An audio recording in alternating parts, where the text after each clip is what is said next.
Show with CJ Nasello on RiverBender.com. All right now, baby, it's all right now. Here we go, 10:26. I do get paid, James. Or Dick. I do get paid, Dick. It's been a long morning, but I'm excited because for the first time this year, I get to talk about Christmas, my favorite time of the year, and we are ready for the Christmas Wonderland. Dick, how are we doing this morning, sir? Doing fine. Doing good. Now, when do you guys start the process of getting the grounds ready? We start the second week of September. Wow. So we start early. I didn't realize it was that early. Yeah, we start early, getting ourselves together and starting to put the displays up. So yeah, that's when we start, and we pretty much work up until the day before Thanksgiving. So we're hard at it. And how are the preparations going so far? Pretty good? Going well. We have a good group of grandpas, as we call them, and we have a good crowd showing up every day. So we're probably 95% complete. We just got a few things that we kind of wait to put up for the last minute because of anybody that wants to help themselves to some of the products. So that's true. That's true. Plus the park is still open, so some of the road lights and that we kind of wait to put up so that it doesn't obstruct some traffic that goes through. And I'm sure I've asked you this before, and you've answered this dozens of times other places. How did the Grandpa Gang come about? Because that's something I've never asked, and just me personally, I'm kind of curious. It's I want to say, 25, 30 years ago or so, just a group of 4 or 5 guys, old retirees got together and they basically decorated the beginning of Rock Springs Park just, to get some lights up. And it was pretty limited to what they did, but that was kind of the beginning of it. And then from there, it grew and grew and grew. So right now we're probably looking at, I don't know how many displays, and we always say about 4 million lights that are shining. So, well, how do you guys break down the organization and process of setting it up? Because it's a large park, right? And so, how do you break down it? Do you do it section by section, or is it just by display by display? Pretty much display by display. We store all our displays pretty much as we pack them away the year before. We bring them out in the opposite order and start working on some of the larger displays first, because we have some pretty large displays that we store out at our facility in Alton, and we usually get the big ones up first, and then we'll start working there and just working whatever we have. Well, the cool thing is whenever I'm driving by in September, late September, early October, and I start seeing the first of the Christmas, displays and seeing some of the wooden, displays and the trees, man, it gets me excited. It really does. Yeah. And I think it's something that you guys really just turned into a staple. With that being said, how did your families react to it? Because for me, it's almost like at this time, you guys are doing your job. This is work. Right. So do they get excited for it? It's like, oh, here we go again, going out to the park. Yeah. No, they're all pretty excited. Matter of fact, I've had my granddaughters help me turn the lights on in the night, and they think it's pretty cool that they get to pull the switches. So we have them help, and they say, yeah, here he goes again. How long are you going to be doing this? I said, well, I don't know until someone fires me, I guess. So, in terms of displays this year, are there any new ones coming down the pipeline? We have a couple new displays coming down. One of our sponsors is going to make a display. We had a couple new ones last year, and got a lot of new lights this year. We purchased some twinkle lights, and not a lot of them, but some to intermix with our regular lights. Most of them are in the tree, so hopefully they'll get a little bit different, view, and a lot more lights. All our lights now are LED, so they really shine well and really light up the park. In terms of durability, do those LEDs hold up pretty good compared to the older lights? Oh yes. Really? Okay. The LEDs, and not only do they hold up better, the older incandescent, you could only probably hook about 4 or 5 strands together. LEDs, you can just go forever. Plus, it cuts our utility bill quite a bit. The LEDs are a lot less, pull a lot less amps than old incandescent, so that helps. So you'll love this. I just bought a house, and before that, though, I always decorate. My family's big into Christmas, and my grandma was going through their house one day, and I said, "Man, these are the most beautiful Christmas lights. They're these beautiful from the '70s that look like these colored incandescent light bulbs that had this frosted tip on them." And I thought, these are beautiful. Go plug them in. That sucker had to have been 400 degrees by the time I even flipped the switch on. Yeah, exactly. Yeah. Whenever another thing that I think is cool is to see all the Christmas trees out there where you get to drive through them. Correct? And the schools are a part of them. Right. When did that start becoming a part of the Christmas Wonderland? Enchanted Forest has been around quite a while. I've been with the Grandpa Gang probably 8 years, and I know it's been there since I was there, so it's been there quite a while. And the kids and the organizations really enjoy decorating. I mean, so do the people enjoy seeing them, and we usually don't have too much trouble filling that need because they. And then we give first, second, third place prizes for the best tree and so on. So it gives them a little incentive to really decorate. And how does the public vote on those? We have an actual form that we hand out with all the different Christmas trees on it, and you just mark the Christmas tree that you think is the best, and you can mark first, second, and third, and we keep track of them. And last year, I think, I counted maybe 7,000 entry forms. So it's a lot of. Oh my God! It's a lot of forms that come through. Yeah. You played the new version of Santa Claus. That's Instead of right. the naughty and nice list, you were going through voter rolls. Exactly. Whenever you're getting this stuff going, I always laugh because every year my dad puts up lights, and I always joke, when are they getting thrown? Because, there's always that one light strand that tangles or won't set up in the tree right. What's the most difficult part of setting it up? Is it getting them in the trees, or is it something else? I guess...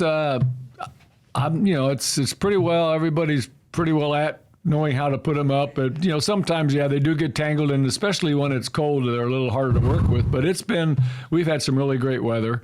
And our bucket trucks sometimes, they're the ones that put the lights way up in the trees. Oh, and so you don't have the stick trying to get them. We have the sticks, too. The sticks are for the lower trees. And we have one of our grandpas, we called him, one of our light gurus.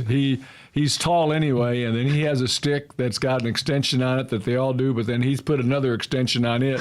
So he's almost as high as the bucket truck.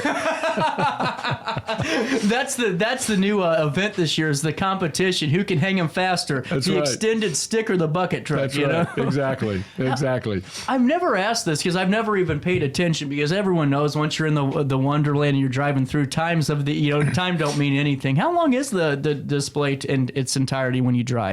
When you drive through, you can, if you take your time, it doesn't take a lot of time. I think you'd probably drive through in a half an hour, 30 minutes, depending on who's in front of you and how, some people rush through and some people take their time. So, and then if you want to stop, we also, let's not forget, we have Santa Claus House. That's right. Where Santa Claus is there for you to take your pictures. So that takes a little bit longer, plus voting on the trees. So I would say you could probably drive through in 30 minutes, 45 minutes. Well, you know what I think, Stephen? Whenever just hearing you talk about that and go, no, it's not too long. For other communities, 30 minutes would be a mecca mansion of Christmas, and it's so fun. It's cool though because you guys have done this for so long. It's just, it's just our light through. It's our light show. It's just our light show, and we will do probably a final drive through a couple days before Thanksgiving just to see where we need to add some lights or try to fix the ones where the deer have run through and knock some lights down because we have a deer population that likes to run through our lights. No way. Yeah. So are there any other deer-like scenarios that no one else would think of that combat with the lights staying up where they need to be? Well, sometimes we do have some individuals that decide that they want to. Nothing has been real dramatic for the last 3 or 4 years. We've had times where people have come out and stole our wire. But last year I think we had some somebody that knocked some displays over and cut some lights. So then we just have to go back and put them back in. But so far this year we haven't had any real big vandalism. So knock on wood, we won't have any again this year. I hope that guy's Christmas got better. Yeah, I hope so too. Wow. Yeah. So, I always like the walkthrough where people can. Now, what day is that on? The walkthrough is always the first Monday after Thanksgiving. Perfect. Yeah. And that's what I think is so fun, where you actually get to take the time and walk through Rock Springs, because not a lot of people have done that in quite a long time. No, they haven't. And to be able to do that with the family and get out and about is really cool. Now, is the music still a part of this? Music is still a part of it. We've had trouble in the last couple of years with our music at night. I'm not sure if it's interference or whatever. So we're working on it this year to try to correct that problem with, I'm not sure what, but trying to find a frequency that we can use. And we're also thinking about the QR code, maybe if we can get a QR code where you can flash on it, and maybe an app that would play Christmas music. So we're looking at some different alternatives. Now, that would be really cool. Yeah. That would be really cool. And that's what I think is so cool, unique about this too, is you guys always add to it. It's never the same. There's always some new component to it. You're always trying to adapt it for the next generations. Right. And how important is that for the group? Oh, we're always looking at something new to do. If it only amounts to different lighting effects. We're kind of, well, at least I am, and I guess most of the grandpas are. We're kind of old school. I know you can go down to the Gateway racetrack, and it's all laser shows and neons, and we still like the shows. We tried a couple of laser displays this year just to see how they would look. Didn't like them, so we're not going to be using those. So we just continue to use our lights and try to use our lights in different ways and add a couple of different things. Well, I don't know if you heard my rant last year, but I said it. I said I am a traditional Christmas guy. I don't like all the crazy light show lasers and stuff pointing. I like the old feeling of seeing that bulb lit up on the tree branch or wherever you put it. One question for me personally, because I am selfish, is every time I drive by, I love the water fountain. I think that is the coolest part of the display, and I don't know why. It just always grabs my attention. Was that always a part of it? That's been a part of it for a long time. Has it really? Yeah. I think originally they probably just had lights running down, but now we obviously have the controls that makes it look like waterfall coming down. And just kind of a funny story, we did it one year, I don't know, 2 or 3 years ago. We had it all hooked up, and at night we turned it on, and we looked at it and we go, I don't think waterfalls run upstream. We had the connections all backwards, so we had to go back and redid it because everything was running up instead of running down. So every once in a while we make a little mistake there, but we correct it. So I can only imagine how many stories you have like that, though, with the group of guys that are working on this. We got a group of guys, I tell you. Talk about the camaraderie's there, isn't it? It seems like everyone just loves being a part of the group and just has fun working together. Oh, it does, and a lot of our grandpas have been there for several years. We have 2 or 3 new grandpas this year that have joined us, and so we keep getting some people. And let's face it, we started getting a little older, and we had one grandpa that was, I think he was 85, and he finally said, this might be my last year. I said, why? You can still carry the lights for us, and so. But we've had some that's worked with us just about as long as we've been there, like 15, 20 years that have started it and been a long time. Most of those guys have finally retired, but we have a good group that's been there quite a while. That's really cool. I mean, who has the longest tenure as of now on the current grandpa game? Gosh, the longest tenure. We still have a couple of the grandpas that are currently on our board, and they're probably right now the longest run, and they've probably been there 15, 20 years or so. So they're that's really cool. Yeah, and they're really good.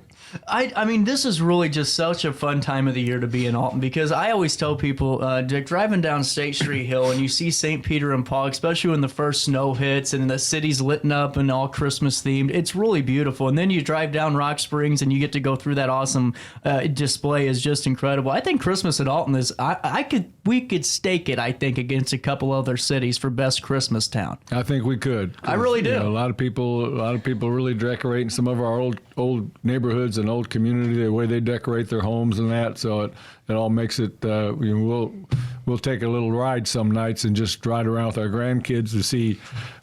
Look at all the different displays. Now they're getting a little older. They don't want to ride with Grandpa anymore, so they want to take their own cars when they can. But we still like to go around the city of Alton and look at everything.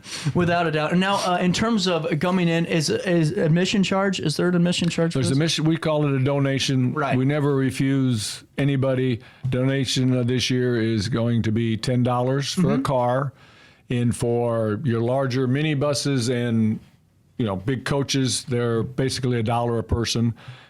And, we don't say get on board and count, see how many people are in there. We just how many people you got, and we do it that way. And as I said, if they have a problem and say, well, I really don't have that much money, then we're not going to refuse anybody. But mission this year is $10. Really cool. Yeah. And what does the donation go towards? I've never asked that. Well, we have several different organizations that we donate to, like Boys and Girls Club Yep. of Alton, and cancer societies, and a lot of organizations. We also provide funds for like City of Alton Amphitheater and the fireworks, Yep. and so we have a lot of different groups that we donate to. Last year, our donation was almost $50,000 back to the community. So Whoa! yeah. Whoa! Hold on here. I thought you were going to hit me with like a 5,000 or 10, which would still be amazing. $50,000. $50,000 went back to the community. So the That's incredible. different organizations, Oasis, and some of the other needy groups that Yeah. can use the help. So That's incredible. Right. Now, I got to ask you 2 more questions before I let you go, because we've already been talking for a little bit. I'm sorry. I always keep people to. I always tell people 10 minutes. not a problem. What is the best hill to sled on in the city of Alton? The best hill to sled on in the city of Alton. Let me see. Well, when I was a youngster, I'm not sure they would like that, but there were some nice hills at the Rock Springs Golf Course that you could sled down. I'm not sure they would let you do that now. They'll get a little upset. Yeah. They might get a little upset if you're sled riding there. So, and then some of the hills that we used to slide on, I'm not sure that you let you slide on anymore. Yeah, at my that's age. true. So, yeah. That's true. And now, in terms of the display, what has there been a display of yours that you always favored over all the others that you go and stop and just kind of take a moment with? We have a display as you drive through and you come down. I like the brick road. We Yep. call the brick road Yep. because it's all white lights. Yep. And I think the brick road is really nice. But as you come off the brick road and you start going around the corner before you get to the golf course, we call it the Victorian Village. It's some big black buildings that are all lit up, and they kind of sit down in a hole. And I think that just really lights up the area. And I think that's one of our better displays. Absolutely.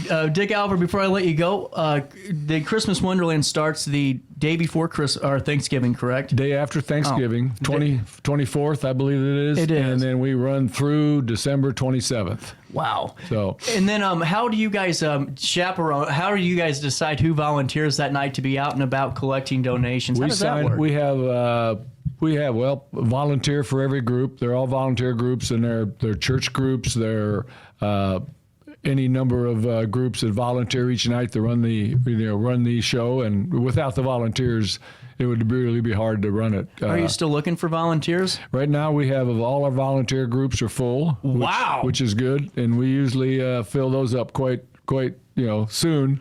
Now, the only difference of that is Christmas Eve and Christmas Day. We are still open those evenings, and we just don't ask volunteers to give up their Christmas Eve and so the grandpa gang are out there monitoring that night, and we usually don't have too much trouble. The grandpas just love to get out there and see the public and get their feedback from everything. So we man the displays on Christmas Eve and Christmas Day. That's incredible. Well, Dick, best of luck as this gets going, and I hope any other preparation work goes smoothly. And thanks for your time today. This was really cool, man. Well, thank you for having me. It's always good to get the word out. Absolutely. At 10:45, we'll take our last break. We'll come back in a couple of minutes and wrap up the Thursday morning that was right after this in the heart of the RiverBend.